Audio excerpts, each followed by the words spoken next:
तो परम धर्म की व्याख्या कर रहे हैं। धर्म प्रोज्झित कैतवोत्र परमो निर्मत्सराणां सतां वैद्यं वास्तवमत्र वस्तु शिवदं तापत्रयोन्मूलनम्। श्रीमद्भागवते महामुनिकृते किं वा परैरीश्वरः सद्यो हृद्यवरुध्यतेऽत्र कृतिभिः शुश्रूषुभिः तत्क्षणात्। व्यास जी ने बड़े सुंदर भाव में कहा, भैया धर्म है सत्य और परम धर्म है कृष्ण की कथा। बोलो जय श्री कृष्ण। परम धर्म है गोविंद कथा। धर्म प्रोज्झित कैतवोत्र परमो, निष्कपटी जो ऋषि हैं, निष्कामी जो संत हैं, निर्लोभी जो महापुरुष हैं, उनके द्वारा जानने योग्य परम धर्म है कृष्ण कथा, भागवत कथा। किसी ने पूछ लिया, क्यों जी कथा है कैसी?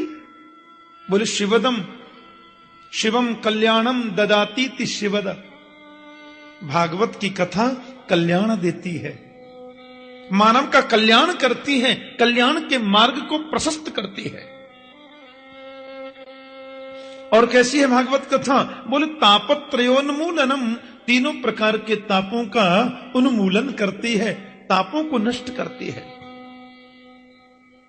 कैसा भी ताप क्यों न हो, संसार के जितने भी ताप हैं उन समस्त तापों से तो इसको नष्ट करती ही है, तापों का विनाश करती ही है, त्रिताप को भी मिटाती है।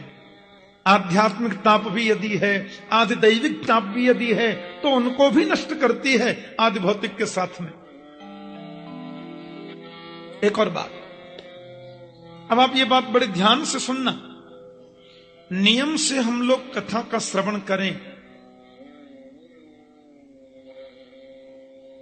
अरे संसार के काम तो रोज होते रहते हैं, ठंडी क्या ओले भी पड़े, तो अभी कथा तो नियम से होनी चाहिए, नियम से सुनना चाहिए। हम यदि नियम से कथा श्रवण कर रहे हैं बिल्कुल श्रद्धावनत होकर, तो हमसे बड़ा बड़भागी कौन हो सकता है। और अभी हमने कथा सुनी नहीं थी, 8:45 बजे थे, और 8:45 बजे और आपने घड़ी देखी और मन में सोचा, अरे ठाकुर जी ने कल कहा था कि कथा 9 बजे शुरू हो जाएगी, जल्दी करो। आप तुरंत दौड़े, घर से भागे।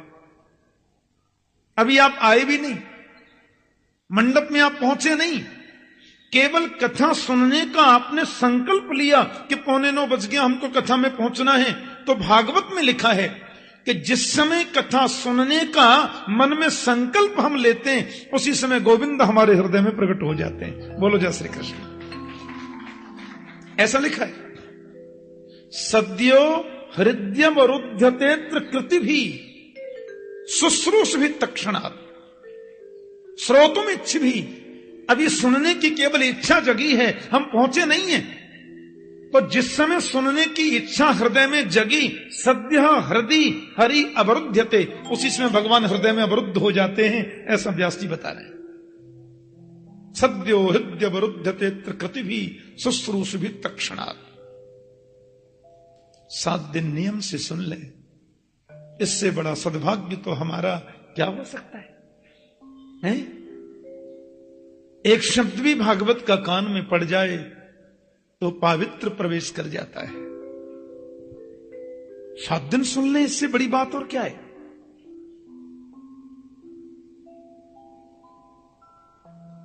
मेरे पास कनाडा से रात को फोन आया,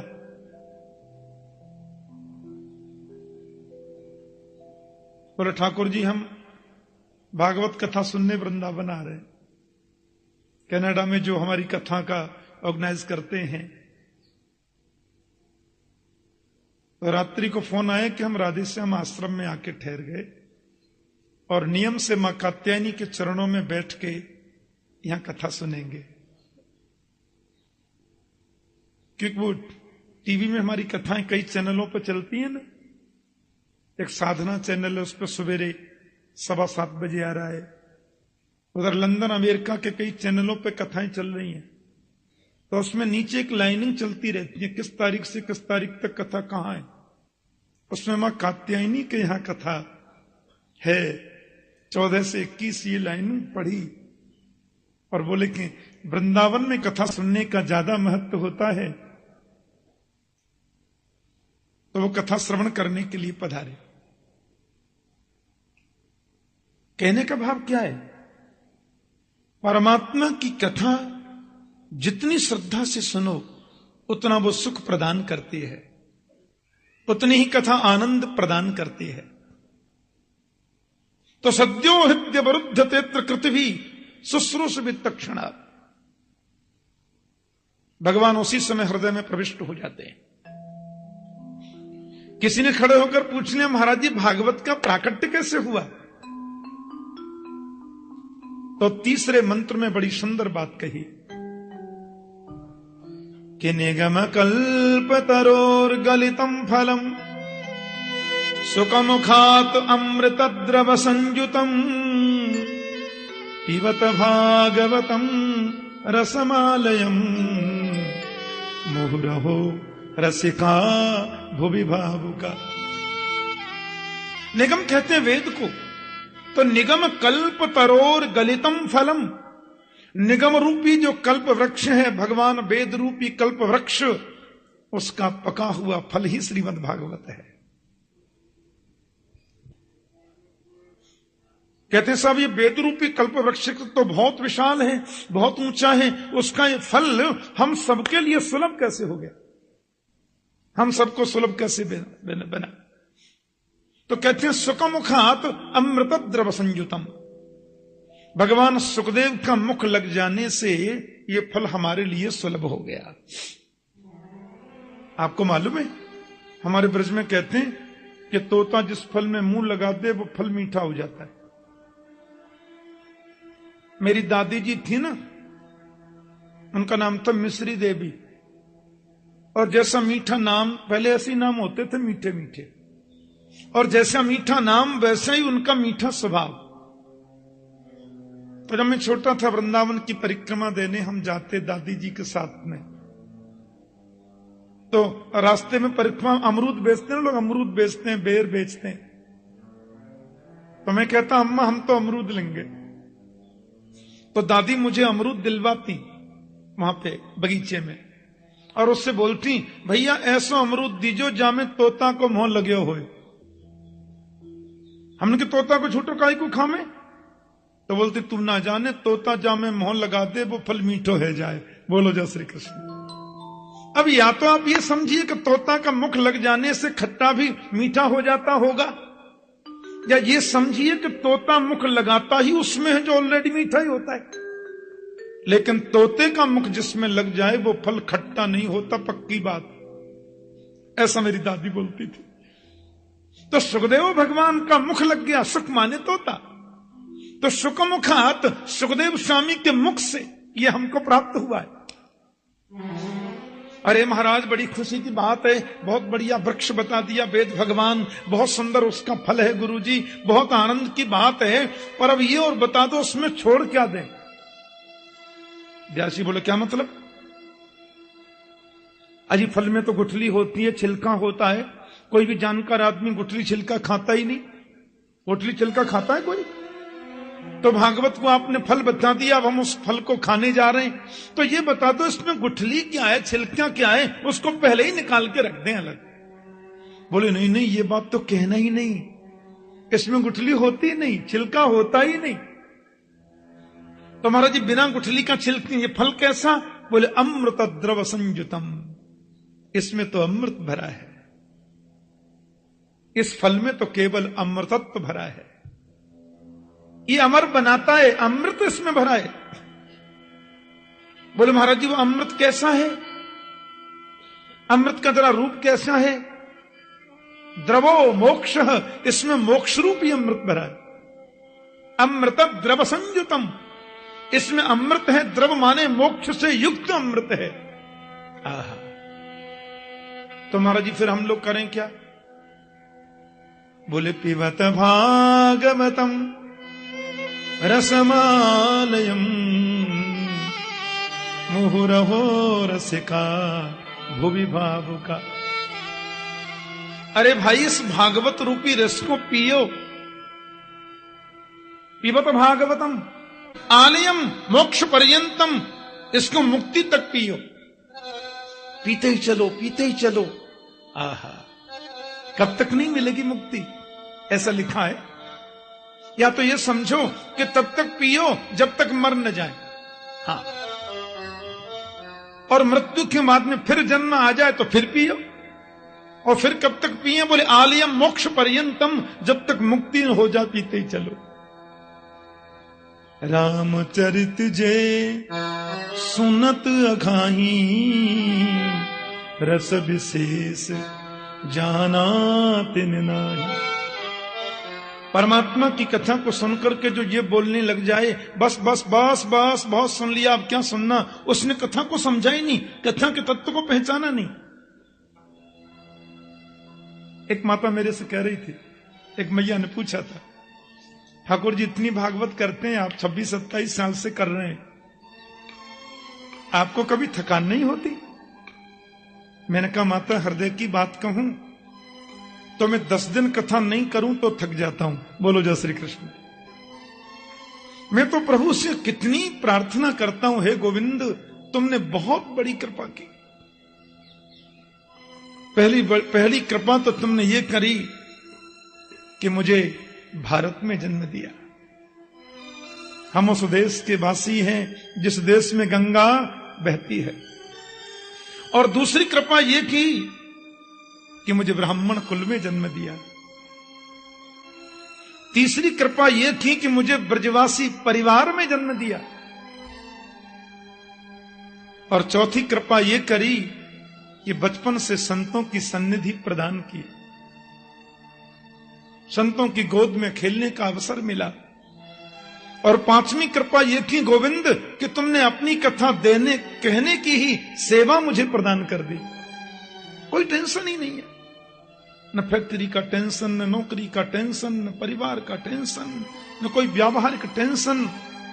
केवल एक ही बात, आज कथा ऐसी करी है, कल इसको ऐसे सजा के करूंगा।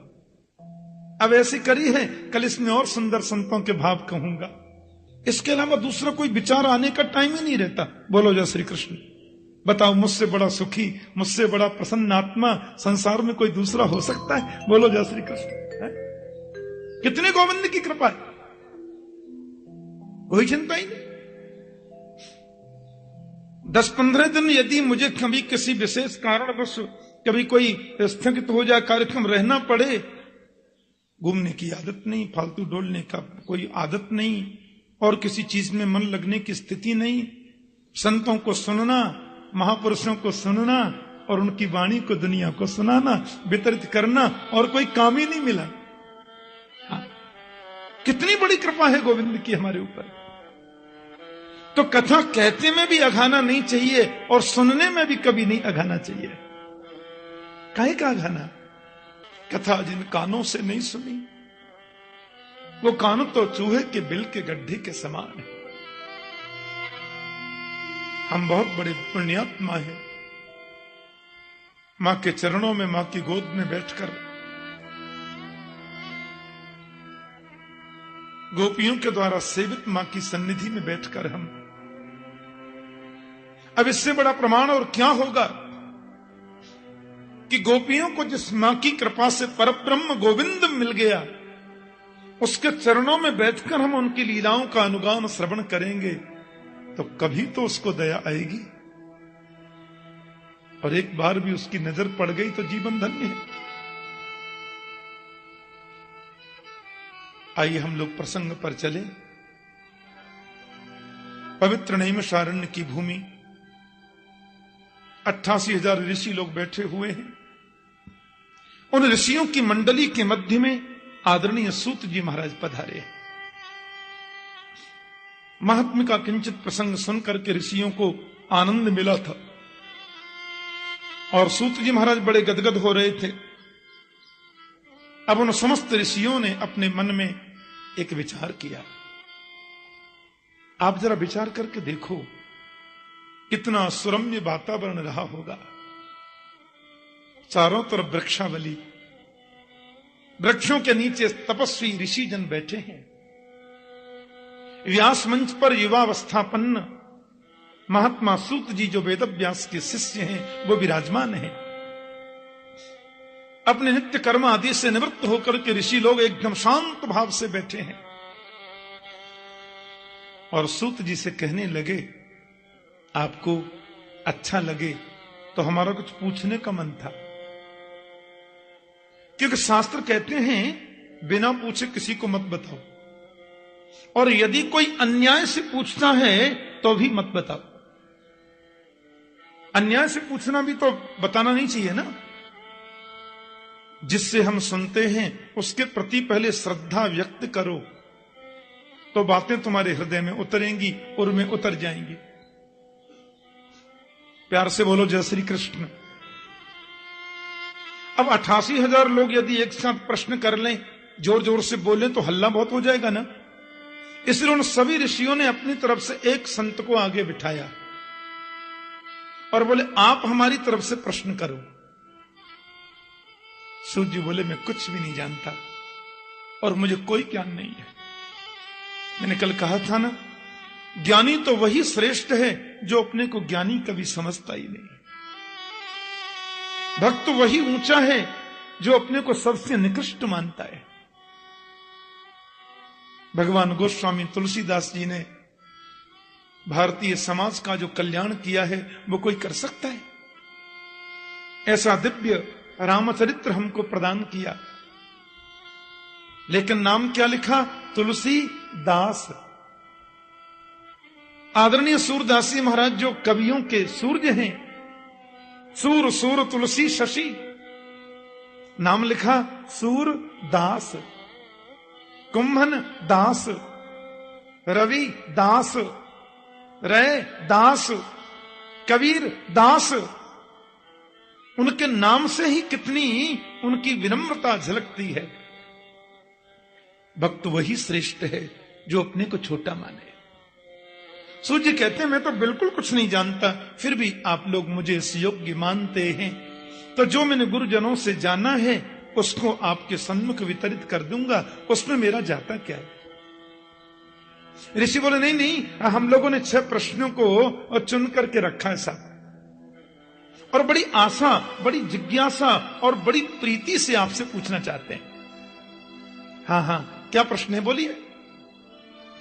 बोले साहब, पहला प्रश्न हमारा यह है, पुंसाम एकांततः श्रेयः स्तन्नः संशितुमर्हसि। ध्यान से सुनना। मानव के कल्याण मार्ग का धर्म क्या है? क्या डुबकी लगाने से, परिक्रमा देने से मुक्ति होती है? पेड़ पर उल्टे लटक कर तपश्चर्या करने से मोक्ष मिलेगा? 30 दिन के महीना में 7 व्रत करने से मुक्ति मिलती है? मुक्ति का मार्ग क्या है? मुक्ति का धर्म पथ क्या है? आप कृपया स्पष्ट करें। प्यार से बोलो जय श्री कृष्ण। दूसरा प्रश्न, कभी कभी मंदिर में दर्शन करने जाते हैं तो मन कुछ भ्रमित सा हो जाता है। शास्त्रों में लिखा है, एक मंदिर के गर्भगृह में ज्यादा प्रतिमाएं नहीं होनी चाहिए, क्योंकि प्रतिमाओं की स्थापना ज्यादा करेंगे तो जिनको शास्त्र में गहरी पैठ नहीं है, शास्त्र अध्ययन जिनका अच्छी रूप से हुआ नहीं है, उनका मन भ्रमित हो सकता है। मन में कभी कभी भ्रम पैदा हो सकता है, कई बार हो जाता है। एक माता जल्दी में थी बेचारी, बगल में कोई मंदिर था तो दर्शन करने गई।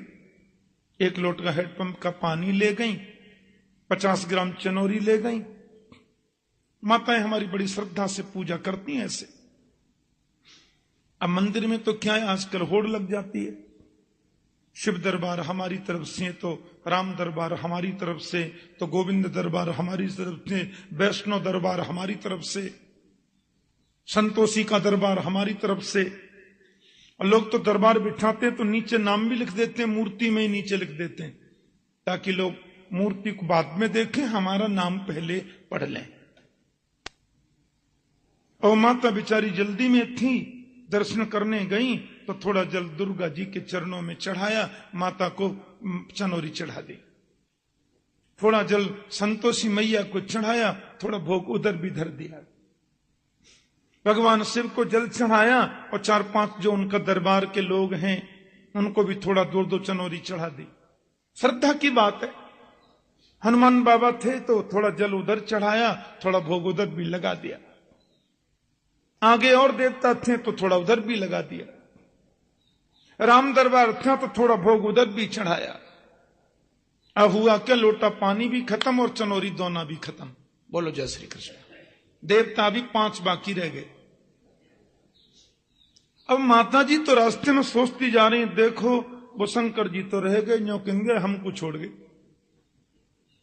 अरे वो हनुमान बाबा तो बेचारे बैठे ही रह गए। अब वो न्यों कहेंगे सबन ने पानी चढ़ा गई, हमें छोड़ गए। अब बताओ, जिसका अध्ययन पक्का नहीं है या जिसकी निष्ठा में थोड़ा भी वैशिष्ट नहीं है, वो तो फिसल जाएगा ना। अब मन में भावोत्पन्न होने लगा, ये गलती हो गई, ये नहीं हो पाया, ये नहीं हो पाया है। तो हमारा दूसरा प्रश्न हमारा ये था कि किसको पूजें और किसको छोड़ें। पूजा जाए किसे? कौन एक देव ऐसा है जिस एक की पूजा में सबकी पूजा हो जाए? प्यार से बोलो जय श्री कृष्ण। एक की उपासना में सबकी उपासना हो जाए, ये कौन है? बड़ा सुंदर प्रारंभिक प्रश्न चल रहे हैं। तीसरा प्रश्न हमारा यह भी था भगवान कि यदि हम वेद को सिद्धांत माने, जो कि सर्व सिद्धांत निष्पन्न है ही, तो ये कृपया बताएं कि वेद में प्रभु का नाम है अजन्मा। अजन्मा का जन्म कैसे हुआ? वेद में भगवान का एक नाम है अजन्मा। अजन्मा का मतलब जो कभी जन्म नहीं लेता है। तो जिसका नाम अजन्मा है, फिर वसुदेवस्य देवक्याम जातो यस्य चिकीर्षया, फिर वो वसुदेव देवकी का पुत्र कैसे बन गया? फिर वो दशरथ नंदन राम क्यों कहलाया? माता कौशल्या के गर्भ से उसने जन्म कैसे लिया? रामायण में लिखा है कि जिस दिन से भगवान कौशल्या के गर्भ में आए, उस दिन से नित नव मंगल मोद बधाई। अजन्मा का जन्म कैसा? अजन्मा गर्भ में आया क्यों? और आता है तो उसका नाम अजन्मा क्यों? और यदि नाम अजन्मा है तो जन्म लिया क्यों? हमारी समझ में नहीं आया। महाराज जी, चौथा प्रश्न यह है, आप ये कह सकते हैं 1% भगवान का जन्म नहीं होता, भगवान का तो अवतार होता है। अब मान लीजिए उनका अवतार होता है, तो अवतार भी कितना होता है? कितने अवतार? कोई कहते हैं भगवान के 2 अवतार, कोई बोलते हैं 20 अवतार, कोई बोलते हैं 24 अवतार। संत कहते हैं हरि अनंत, हरि कथा अनंता। अब हम क्या माने? एक जगह मुझे बेंगलोर में कई भक्तों ने अपने घर बुलाया। कथा के बाद में जब मुझे बुलाया तो वहां एक कैसेट चल रही थी। मैं बैठकर कैसेट सुनने लगा। बहुत लोग थे। उस कैसेट में कीर्तन आ रहा था कि रघुपति राघव राजा राम, पतित पावन आसाराम। मैंने कहा ये?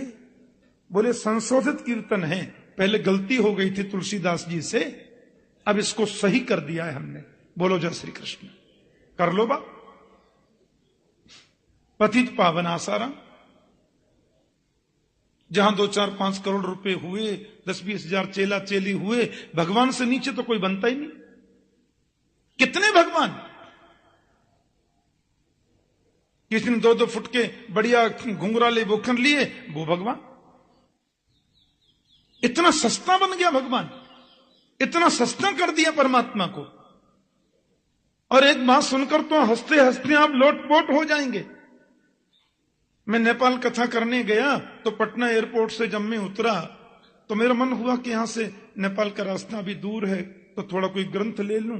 तो मैं वहां पुस्तक कोई खरीद रहा था, उसमें एक पुस्तक थी लालू चालीसा। मैंने कहा ये, और मैं तो दंग रह गया, लालू चालीसा। और उसके पीछे की चौपाई तो मैंने याद कर ली, जो लालू चालीसा पढ़ही बस बैकुंठ परम पद लहही। अब कर लो बात, जो उस चालीसा को पढ़ेगा उसको बैकुंठ मिलेगा। हे भगवान, कलयुग के पाखंड से लुप्त होए सदग्रंथ, दंभिन निजमति कल्प कर प्रकट किन्न बहुपंथ। इतनी हालत खराब है, आपको क्या मालूम। इतना सस्ता कर दिया हमने, इतना दंभ दिनों दिन उत्पन्न हो रहा है, बढ़ता जा रहा है। ऋषियों की दृष्टि कितनी महान थी, वो जानते थे कि यह होने वाला है, इसलिए वो प्रमाण की बात करते हैं। महाराज प्रमाण दीजिए, प्रभु के अवतार हैं कितने। तस्मा शास्त्रम प्रमाणम ते, शास्त्र का प्रमाण ही सर्वोत्तम है। 24 अवतार के, 20 अवतार के, 10 अवतार के, 1000 अवतार कितने।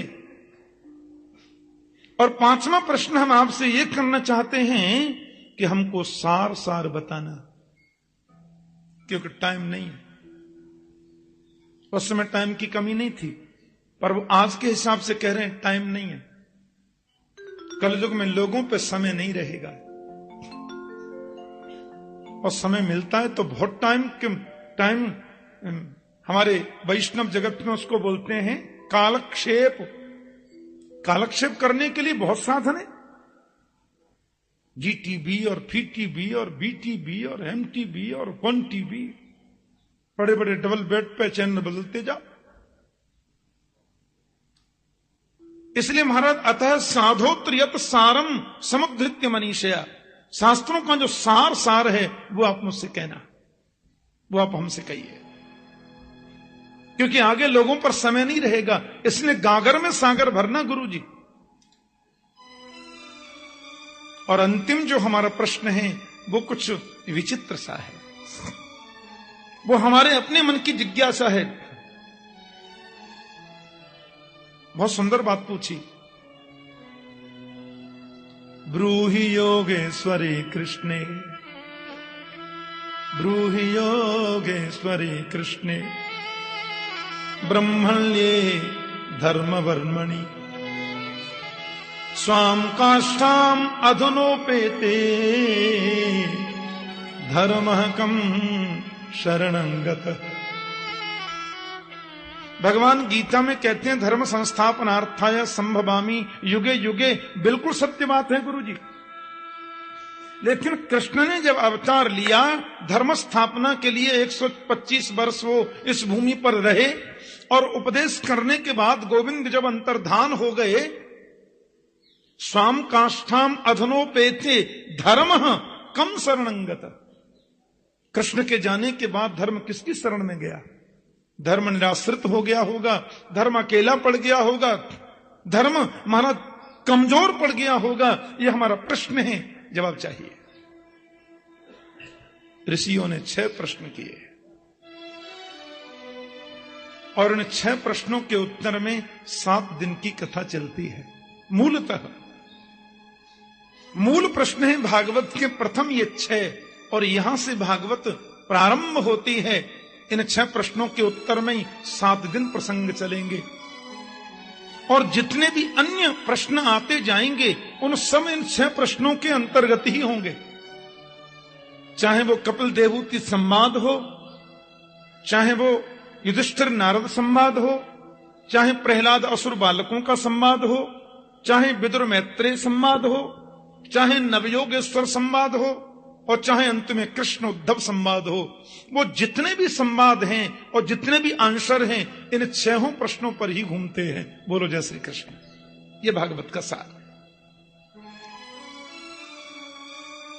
ये हमारे 6 प्रश्न है महाराज। आदरणीय सूत जी ने प्रश्नों को सुना, और वो चाह कर भी अपने अश्रु बिंदुओं को रोक न सके, क्योंकि ऋषियों के इन 6 प्रश्नों में अपने लिए कोई प्रश्न नहीं था।